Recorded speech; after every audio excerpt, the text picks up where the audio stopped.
Okay, so today we will be seeing Hard Times, which is written by Charles Dickens. Now, Charles Dickens is one of the greatest novelists of the Victorian era. ये Victorian era से belong करते हैं and Hard Time की जो publication year है वो है 1854. So, as it is a novel, इसमें characters बहुत ज़्यादा हैं, but only the important one will be discussed in this video. Okay? Yeah, let's start. So the first character is Thomas Gradgrind. Now, who's Thomas Gradgrind? He is a intellectual founder of the Gradgrind educational system. Now see, इनकी एक education system है जिसमें वो लोगों को students को educate करते हैं एंड फैक्ट्स की नॉलेज देते हैं. वो फैक्ट्स की एजुकेशन देते हैं. उनका मानना है दैट लाइफ में या सक्सेस पाने के लिए लव, इमेजिनेशन, फीलिंग्स, इमोशंस, इन सब की कोई वैल्यू नहीं है. Only fact is important. Now इनके दो बच्चे हैं, Tom and Louisa. Tom Gradgrind and Louisa Gradgrind. इनको भी इन्होंने यही एजुकेशन दी है. इनकी अपब्रिंगिंग भी इसी एजुकेशन को लेते हुए हुई है that fact is important and हमारे लाइफ में इमेजिनेशन की कोई वैल्यू नहीं है, लव की, इमोशंस की कोई वैल्यू नहीं है. ओके, नाउ सी, टॉम क्या करते हैं? Tom is a employer of Mr Bounderby. Now Tom Mr Bounderby के फैक्ट्री में एक एम्प्लॉयर हैं. So who is Mr Bounderby? Mr Bounderby is Gradgrind's friend. ये ग्रेडग्राइंड के फ्रेंड होते हैं और एक फैक्ट्री के ऑनर भी होते हैं. He is very rich and very wealthy. Okay, ये बहुत ही अमीर हैं और ये इनकी खुद की एक फैक्ट्री है जिसमें कि टॉम काम करते हैं. Fine. Now as he is a friend of Mr Bond as Gradgrind is a friend of Mr Bounderby, Gradgrind जो है वो लुइजा यानी कि अपनी बेटी को कहते हैं कि तुम बॉन्डरबाई से शादी कर लो. सी, अगर तुम बॉन्डरबाई से शादी करती हो तुम्हारी लाइफ बन जाएगी because he is very rich. At the same time तुम्हारे भाई की भी लाइफ बन जाएगी, उसकी भी करियर बन जाएगी.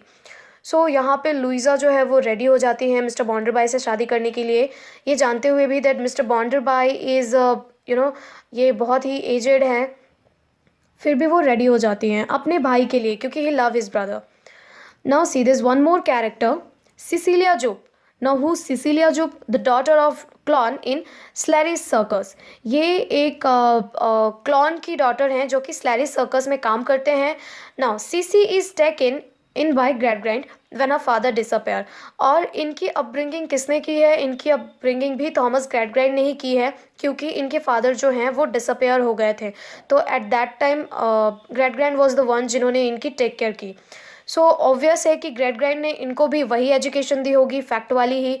बट ये फिर भी Luisa and Tom and other students से डिफरेंट हैं. ये इमेजिनेशंस को बिलीव करती हैं, इमेजिनेशंस पे, लव पे, इमोशंस पे बिलीव करती हैं. ओके, सो ये लुइजा को रोकती हैं that what are you doing, how can you marry such a aged person, like जो इतना ज़्यादा एजेड हो, मिडिल एज का हो, तुम उससे शादी कैसे कर सकती हो? बट लुइजा सिसिलिया जूब की बात नहीं मानती और ये ग्रेडग्रैंड से बॉन्डरबाई से शादी कर लेती हैं. नाउ ये तीन एक साथ रहना स्टार्ट करते हैं मिस्टर बॉन्डरबाई के ही घर पे, Louisa, Tom and Bounderby. Okay okay, so up next we have some more characters. So Stephen Blackpool. Who Stephen Blackpool? Stephen Blackpool जो है वो एक लेबर हैं बॉन्डरबाई के फैक्ट्री में और ये अपने मैरिड लाइफ से बहुत ही परेशान हैं और ये अपने मैरिड लाइफ से छुटकारा चाहते हैं. सो ये बॉन्डरबाई के पास जाते हैं और उनसे कहते हैं that I wanted to marry Rachael. Rachael जो है ये भी एक लेबर है, ये भी एक वर्कर हैं और ये भी बॉन्डरबाई के फैक्ट्री में ही काम करती हैं. And Stephen Blackpool likes her and so do Rachael. So Rachael and Stephen Blackpool शादी करना चाहते हैं बट ये शादी तो नहीं कर सकते ना because Blackpool is already married. तो ये इस प्रॉब्लम को लेके बॉन्डरबाई के पास जाते हैं. तो बॉन्डरबाई उनसे कहते हैं कि तुम अपनी वाइफ से छुटकारा पा भी सकते थे अगर तुम्हारे पास कुछ पैसे होते तो, क्योंकि अगर तुम्हारे पास कुछ पैसे होते तो तुम एक लॉयर कर लेते एंड देन तुम अपनी वाइफ को डाइवोर्स दे देते. बट तुम्हारे पास तो पैसे नहीं है तो तुम उसको पे कैसे करोगे? तो अब तुम यही लाइफ जियो, तुम यही लाइफ डिज़र्व करते हो क्योंकि तुम्हारे पास तो पैसे हैं नहीं. Now Stephen Blackpool feels awful कि अब कुछ नहीं हो सकता शायद. Okay, now see there is one more character, James Harthouse. Now who's James Harthouse? James Harthouse is a sophisticated and a manipulated gentleman. ये एक gentleman है जो कि लंदन से आए हुए हैं कॉकटाउन में. नाउ लंदन में इनकी लाइफ बहुत ही बोरिंग हो गई थी. So just to make it little adventurous ये कॉकटाउन आ गए और इन्होंने बॉन्डरबाई के साथ काम करना स्टार्ट कर दिया. ना बॉन्डरबाई के साथ काम करते हुए जब इन्होंने बॉन्डरबाई की वाइफ को देखा, whose Louisa, he started hitting her. इनको फीलिंग्स आने लगती हैं लुइजा के लिए. See strong fire burns under the cold, यानी कि एक कोल्ड इंसान जो है उसके अंदर एक बहुत ही स्ट्रॉन्ग फायर बर्न होने लगती है लुइज़ा को देख के। नाउ इनको लुइज़ा एनी हाउ चाहिए होती है, ये चाहते हैं कि मैं लुइज़ा के साथ रहूं क्योंकि ये लुइज़ा को बहुत ही पसंद करने लगते हैं। बट व्हेन ही नोटिसेस कि लुइज़ा जो है सबसे ज़्यादा क्लोज टॉम से है, तो इनको लगता है कि अच्छा फिर एक काम करते हैं, हम लोग पहले टॉम को पटाते हैं, उसके बाद उसके सिस्टर तो ऑलरेडी पट जाएगी। तो ये सोच के वो पहले टॉम के साथ रहना स्टार्ट कर देते हैं so that he can impress Tom and उसके थ्रू वो लुइज़ा के क्लोज जा सकें। Okay, now on the other hand Stephen Blackpool के फैक्ट्रीज़ में जो और सारे वर्कर्स हैं, सॉरी स्टेफन ब्लैकपूल के फैक्ट्रीज़ में नहीं, बॉन्डरबाई के फैक्ट्री में जो और सारे वर्कर्स हैं वो बॉन्डरबाई से बहुत ही नाराज़ रहते हैं क्योंकि बॉन्डरबाई बहुत ही हार्श और बहुत ही रूड हैं, उनका अपने वर्कर्स के साथ बहुत अच्छा रिलेशन नहीं है। सो उनके वर्कर्स ने एक यूनियन बना ली और उनके अगेंस्ट प्रोटेस्ट करना स्टार्ट कर दिया। नाउ सारे वर्कर्स ने स्टेफन ब्लैकपूल को भी शामिल करने की कोशिश की, बट स्टेफन ब्लैकपूल उन लोगों का साथ नहीं देते। यहाँ पे वर्कर्स जो है वो बहुत ही गुस्सा हो जाते हैं और वो स्टेफन ब्लैकपूल को कॉर्नर करना स्टार्ट कर देते हैं। वो सोचते हैं कि ये हमारा साथ नहीं दे रहा, अब हम इससे बात नहीं करेंगे। नाउ स्टेफन ब्लैकपूल को बॉन्डरबाई अपने पास बुलाते हैं एंड उनसे पूछते हैं कि वर्कर्स का चल क्या रहा है, I mean why are they protesting, उनको क्या चाहिए, ज़रा बताओ मुझे। तो स्टेफन ब्लैकपूल यहाँ पे कुछ भी बताने से मना कर देते हैं। वो बोलते हैं कि नहीं, मैं कुछ भी नहीं बताऊँगा उनके बारे में। तो यहाँ पे बॉन्डरबाई बहुत ही गुस्सा हो जाते हैं स्टेफन ब्लैकपूल से और वो स्टेफन ब्लैकपूल पे बहुत चिल्लाते हैं एंड उनको जॉब से निकाल देते हैं। नाउ उस टाइम टॉम एंड लुइज़ा वहीं पे होते हैं। Louisa feels bad for Stephen Blackpool, तो वो उनके पीछे पीछे जाती हैं। लुइज़ा एंड टॉम दोनों उनके पीछे पीछे जाते हैं एंड वो स्टेफन ब्लैकपूल से कहते हैं कि लुइज़ा स्टेफन ब्लैकपूल को कुछ पैसे देती है और कहती है कि तुम इस शहर से चले जाओ, तुम इस शहर को छोड़ दो। ना लुइज़ा ये बोल के आ रही होती हैं, बट टॉम जो है वो स्टेफन को बोलता है कि तुम एक काम करो, तुम ये शहर का जो बैंक है एक उसके आसपास घूमो, हो सकता है तुम्हें कुछ अच्छा मिल जाए। सो यहाँ पे स्टेफन को लगता है कि मुझे क्या अच्छा मिलेगा। नाउ स्टेफन यही काम करते हैं, वो शहर छोड़ने के पहले बैंक के आसपास घूम रहे होते हैं एंड देन वो शहर को छोड़ देते हैं। नाउ पता चलता है आगे जाके कि उसी दिन उस शहर में चोरी हो गई, उस बैंक में चोरी हो गई और अब जो प्राइम सस्पेक्ट है वो स्टेफन ब्लैकपूल है क्योंकि उनको ही बैंक के आसपास घूमते हुए देखा गया है।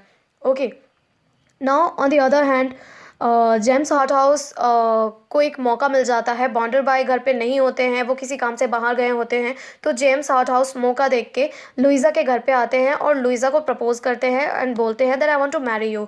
नाउ लुइज़ा वहाँ पे बोलती हैं कि ओके, हम इस बारे में बाद में बात करेंगे, तुम अभी जाओ, मैं तुमसे बाद में मिलती हूँ। ये सारे चीज़ होते हुए एक जो लेडी होती हैं वो देख रही होती है, हु इज़ मिसेस पार्सेट, ये हमारी नेक्स्ट कैरेक्टर है।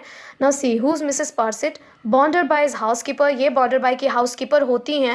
Mrs Sparsit cherishes a secret hopes, इनके मन में एक सीक्रेट होप चल रही होती है। क्या चल रही होती है कि बॉन्डरबाई के मैरिड लाइफ को हम रुइन करते हैं एंड मैं बॉन्डरबाई से शादी कर लेती हूँ।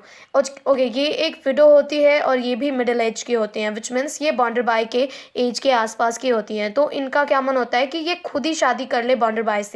ओके, बट वो तो शादी कर लेते हैं लुइज़ा से, तो इनको लुइज़ा से बहुत ही प्रॉब्लम होता है और ये हमेशा ही एक्चुअली मौके ढूंढ रही होती हैं लुइज़ा की लाइफ को रुइन करने को। बट यहाँ पे तो उनको बहुत अच्छा एक मौका मिल जाता है, ये देख लेती हैं कि हार्ट हाउस एंड लुइज़ा बात कर रहे हैं, तो ये बहुत ही ज़्यादा खुश हो जाती है और सोचती है अपने मन में कि बढ़िया है, अब तो ये बात मैं बॉन्डरबाई को बताऊँगी और बॉन्डरबाई जो है लुइज़ा को छोड़ेगा नहीं। नाउ लुइज़ा जो है उसी रात घर छोड़ के चली जाती हैं। नाउ मिसेस पार्सेट उनको देखती हैं और उनको फॉलो करने लगती हैं सो दैट उनको और भी ज़्यादा इन्फॉर्मेशन मिल पाए इससे रिलेटेड कि वो जा कहाँ रही हैं, किससे मिल रही हैं। सो वो कुछ देर तो लुइज़ा को फॉलो करती हैं, बट देन आफ्टर लुइज़ा जो है वो कहीं गायब हो जाती है और मिसेस पार्सेट उनको फॉलो नहीं कर पाती। नाउ मिसेस पार्सेट बॉन्डरबाई के आते ही बॉन्डरबाई को जाके भड़काना स्टार्ट कर देती हैं that there is something going on between James Harthouse and Louisa. तो आप देख लो इन दोनों का क्या चल रहा है। नाउ यहाँ पे बॉन्डरबाई बहुत ही ज़्यादा गुस्सा हो जाते हैं, वो बहुत ही गुस्से से थॉमस ग्रैडग्रैंड के पास जाते हैं और कहते हैं कि तुम्हारी बेटी तो किसी और के साथ अफेयर कर रही है। बट यहाँ पे होता क्या है ना कि लुइज़ा ने घर नहीं छोड़ा होता है और ना ही वो हॉट हाउस के पास गई होती हैं। वो अपने फादर के पास जाती हैं और वो अपने फादर से कहती हैं that you have spoiled my life. आपने मुझे ये नॉलेज दे के, ये फैक्ट्स वाली एजुकेशन दे के ना मेरी लाइफ ही स्पॉइल कर दी। आपने मुझे इमेजिनेशन, इमोशंस, फीलिंग्स इन सब के पास जाने ही नहीं दिया और मेरी लाइफ अभी बिल्कुल ही स्पॉइल हो गई है। I am not happy with Bounderby. मैं बॉन्डर बाय के साथ अब खुश नहीं हूँ। तो ये हो रहा होता है। On the other hand hot house के साथ क्या होता है, CC Zoop which is Sicilia Zoop जो होती है, वो हॉट हाउस को समझा देती हैं कि देखो इन लोगों की मैरिज हो चुकी है already. I mean Luiza is already taken, तो तुम उस पर चांस मत मारो, तुम वापस चले जाओ लंदन। और जेम्स हॉट हाउस जो है वो वापस एक्चुअली लंदन चले जाते हैं। ओके, अब एक साइड क्या हो रहा है, स्टेफन ब्लैकपुल तो शहर से चले गए होते हैं ना, बट जब स्टेफन ब्लैकपुल को पता चलता है कि अच्छा उनको प्राइम सस्पेक्ट माना जा रहा है कि बैंक में जो लूट हुई है उसके लिए उनको गिल्टी माना जा रहा है, तो यहाँ पे वो वापस से शहर आते हैं, कॉकटाउन आते हैं अपने नाम को क्लियर करने। बट क्या होता है ना कि वो एक गड्ढे में गिर जाते हैं और उनकी डेथ हो जाती है। बट मरने से पहले उन्होंने थॉमस ग्रैडग्राइंड को जाके सब कुछ सच बता दिया होता है। वो सच क्या होता है, वो सच ये होता है कि टॉम ने ही बैंक में चोरी की हुई होती है, टॉम ने ही बैंक में लूट किया होता है। तो यहाँ पे जब थॉमस ग्रैडग्राइंड को पता चलता है ये, तो उनको बहुत ही बुरा लगता है और उनको रियलाइज़ होता है कि कहीं ना कहीं ये सारी चीज़ें मेरे अगेंस्ट हो रही हैं just because of my fact वाला नॉलेज, ओके, माई फैक्ट वाला एजुकेशन। तो यहाँ पे वो बहुत ही बुरा फील करते हैं। नाउ क्या होता है कि Louisa and Thomas Gradgrind and Cecilia Jupe, ये तीनों लग जाते हैं टॉम को शहर से भगवाने में। ये तीनों का ये मानना है कि टॉम इस शहर से चला जाए, यही ज़्यादा बेटर है। क्योंकि अब सबको पता चल जाएगा कि बैंक में जो लूट हुआ था वो टॉम ने किया था, तो ये लोग सक्सेसफुल हो जाते हैं टॉम को शहर से भगाने में। एंड जब पीछे साइड में आई हैव टोल्ड यू कि बॉन्डर बाय जो है वो थॉमस ग्रैडग्राइंड के घर पे जाते हैं। जब मिस्टर बॉन्डर बाय थॉमस ग्रैडग्राइंड के घर पे जाते हैं और वो उनको बोलते हैं कि आपकी बेटी के तो कहीं और अफेयर चल रहे हैं, वो तो मुझे छोड़ के चली गई, तो यहाँ थॉमस ग्रैडग्राइंड उनको बोलते हैं कि वो कहीं नहीं गई, वो मेरे घर पे ही है, आई मीन अपने घर पे ही है, और अब वो आपके साथ नहीं जाएगी, वो यहीं रहेगी। एट द एंड इस नॉवल में होता क्या है, मिस्टर बॉन्डर बाय अकेले रह जाते हैं, थॉमस ग्रैडग्राइंड और उनकी बेटी लुइज़ा साथ में रहना स्टार्ट कर देते हैं। टॉम जो कि शहर से भाग गए होते हैं, लास्ट में पता चलता है कि टॉम की किसी और शहर में डेथ हो जाती है। This is all about hard times and या थैंक यू।